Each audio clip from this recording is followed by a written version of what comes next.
Hi guys, welcome to yet another Sunday lesson, and today I'm going to teach you the basics of reading sheet music. Now I've got some good news if you like sheet music, because for all of the lessons that I've been releasing in the past couple of months, sheet music will become available on pgmpiano.com. I've been working really hard behind the scenes to get that as another option for you guys. And I cannot promise that all of them will be up in January, but I'm gonna start releasing them in January. Hopefully by the end of February, all of the lessons have been caught up, and there you can find the MIDI files and the sheet music for all of the MIDI lessons on pgmpiano.com. And if you don't know what a MIDI lesson is, it's those lessons with the notes raining down from the top, okay, the Guitar Hero style. But that's enough for now. Right now, we want to go into sheet music.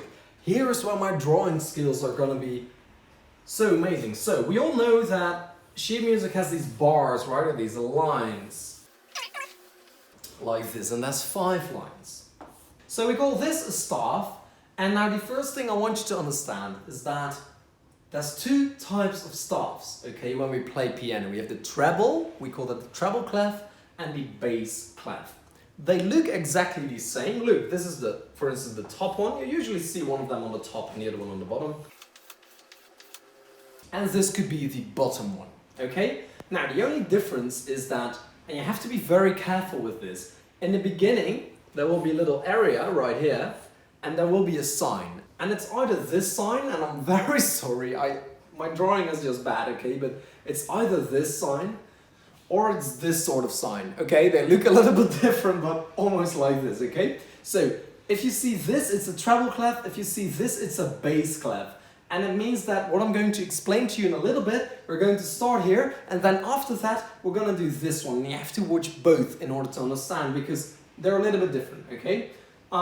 You also have to keep note that sometimes when you see a piano piece, that you don't have the treble clef, but this sign is also on the top one, or sometimes you don't have the bass clef, and this sign is also on the bottom one. It happens when we play piano very high, or sometimes a little bit lower, that they tend to change these a little bit. So today I'm going to explain where the notes are located on both the treble clef as well as the bass clef. That's where we're going to start out today. And if you want to learn more about sheet music, then I've got 60 days of free access to my Ultimate Piano course.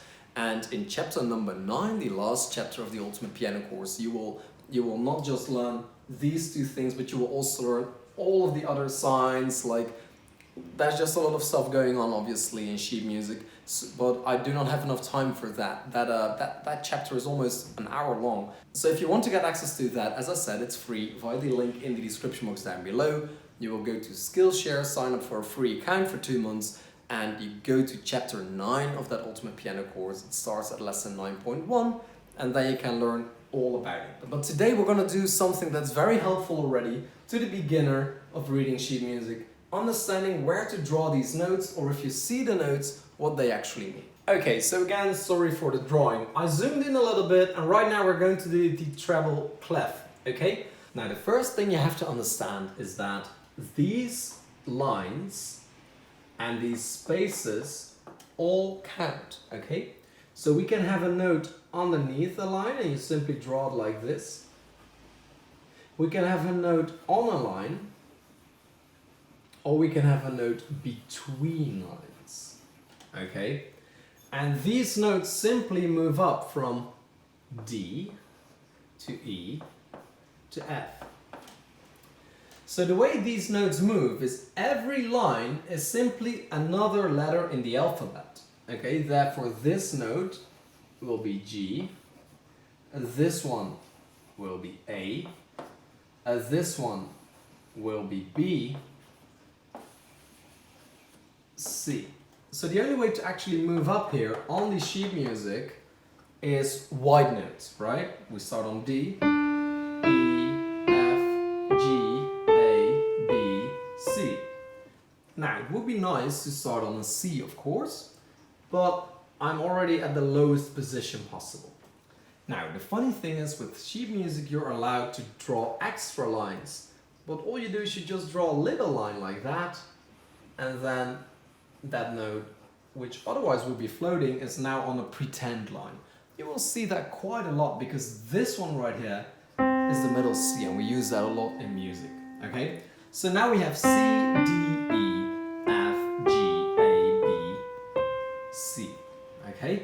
This keeps on going up. So here I'm going to D, E, F, and then like here it would be G, and then of course here would be A, but then I have to draw a line again. Okay? Now if I want to go higher to B, I draw a line again, but it's above the line. If I want to go higher again, I have to draw 2 lines. Okay? So you see that quite a lot, you know, sometimes you see 3 lines, and basically all you have to do in order to read sheet music is to start at a certain point. So you could say this C is your point that you always remember, you know, the one that's floating underneath. Or, what would be more helpful in my opinion, is if you remember the F or the E, one of the two, because they're the lowest ones, and then you remember the E right here because it's the top one. Meaning that if you have to go up to here, you don't have to count that far, okay? E, F, G, A, B, C, E. Okay? Let's wipe this a little bit and make it a bit more clear, but basically you get the idea. All of these notes are white notes. We can only have white notes on the lines, okay? We cannot have a black note on there. We have to do something special, so we'll see that later. But basically that makes it, in my opinion, quite easy. The interesting thing is when we change this thing right here, the whole thing changes. What's also important to note is that this right here, this C is the middle C on the piano. That's going to be important in a little while, because how do you know if it's that C, which C to play? Well, you know, this one is the middle C, this one is this C right here. The higher you go on the ladder, the higher you go, which is to the right, the higher you go on the piano. So what I want you to do is I want you to practice this a little bit. You download empty bars, so you Google empty sheet music, you go to images, and then you just have tons of these things, you know. Print one of them and just write a few, like just do like here, and maybe here, and then there, you know. And then what I want you to do is to just first draw the dots and then try to identify them as quickly as possible. There's 2 ways to do it. You can just name them out, or you can actually like go like, that's an F, that's a C, that's an E, that's an F, and then put the names with the notes, okay? And then later on check if it's correct. Like you do a whole sheet and then you check if it's correct. That's one of the things I would do. You can also just print out any piece of sheet music of a song if you want to do that. So for now, all of these steps you just move up a white key. C, D, E, F, G, A, B, C.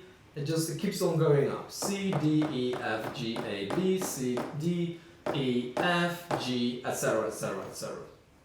No black keys involved yet, which makes it easy. So now we're going to wipe this and do the bass clef. Now before we're moving on to the bass clef, I want to quickly talk about the sponsor of this video, which is Vincero. I got this Vincero watch in yesterday. I haven't taken it off since because I absolutely love it. Because these watches are beautifully priced, but yet I didn't think it would come out this good. So if you're still looking to get a watch, if you lose track all the time when you're playing piano, or if you simply forgot to pick up a Christmas or a birthday gift, make sure to check the description box because they have really good sales specials right now. Check it out. So if you were really happy with that treble clef, if you kind of got it, I'm sorry, but we're gonna do the bass clef now. The principle is the same, but the starting point is different. Okay, before this used to be an F, this used to be an A, this used to be a C, and this used to be an E. Okay, so what I'm gonna do is I'm gonna quickly write that in the right hand corner, just so you can see F, A, C, E. Good way to remember? Face. Okay, that's for the treble clef, not for this one. And this one I always like to remember because this little dot is right here, and this one is the F, okay? So you can already see that it's way different than here because in the treble clef it was the D, but right now this is the F. So I always like to find that, in the Netherlands we call this the F key, which isn't really the key, but it's just how we call it, okay? So because this little dot is actually crossing that F, that's why we call it that, and that's how I learned. So the middle C that in the previous staff we found here, this F is higher on the sheet music, but this F is actually this F right here. Okay, so it's lower on the piano. This F is the F below the middle C. Just so you know. So now we can fill out the rest of the notes. So we can go up to G, and we can also go down to E, on the line, and right here it would be G. Okay, so basically this, for instance, is a C. It's basically 2 notes higher than the other one, but then it's 1 octave lower. So that's a little bit confusing to people sometimes.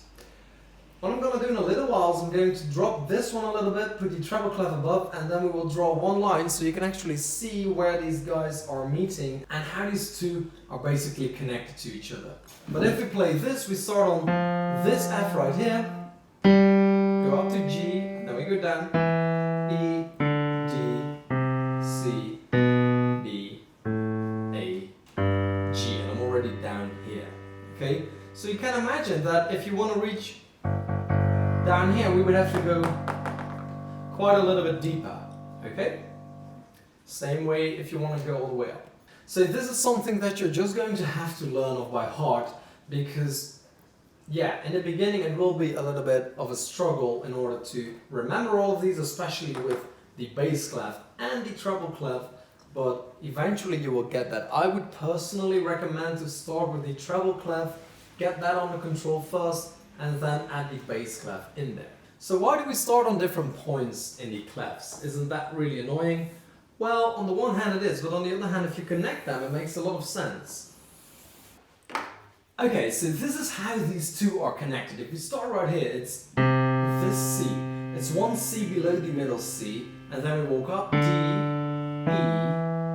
F, G, A, B, C. Okay, now this one is the one that's floating beneath. It's the middle C.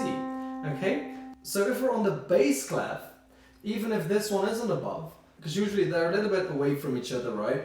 You can actually walk right into D, E, F, into the next one. Okay? So if we see this on the bass clef, or maybe if we even see this on the bass clef, right now we breached, because this one is the same as that one.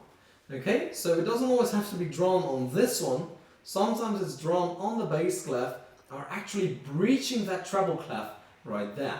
It's the same if we drop down. If we drop down to A, sometimes we do that here. Let me remove this.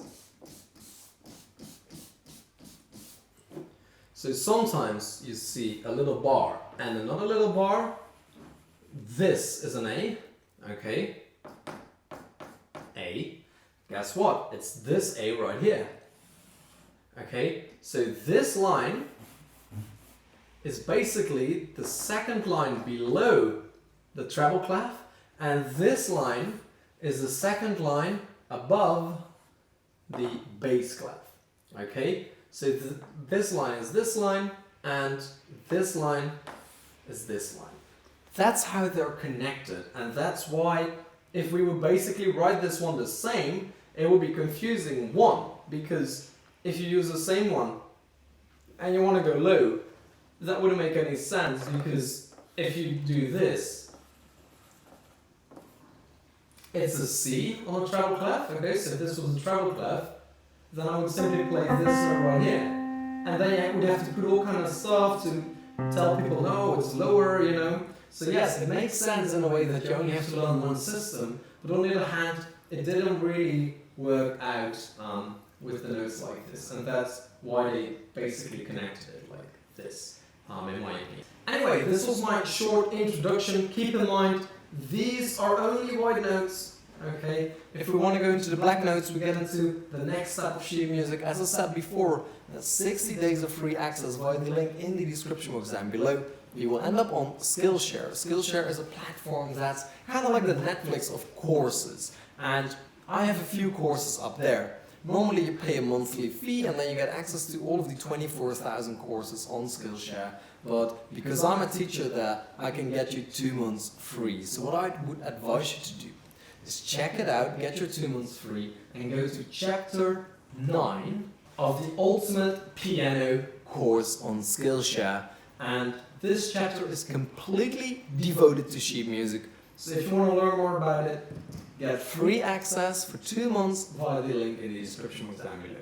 I'm going to give everybody a Christmas present on the 25th. So if I don't see you again, Merry Christmas, have a Happy New Year, and I will see you in 2019.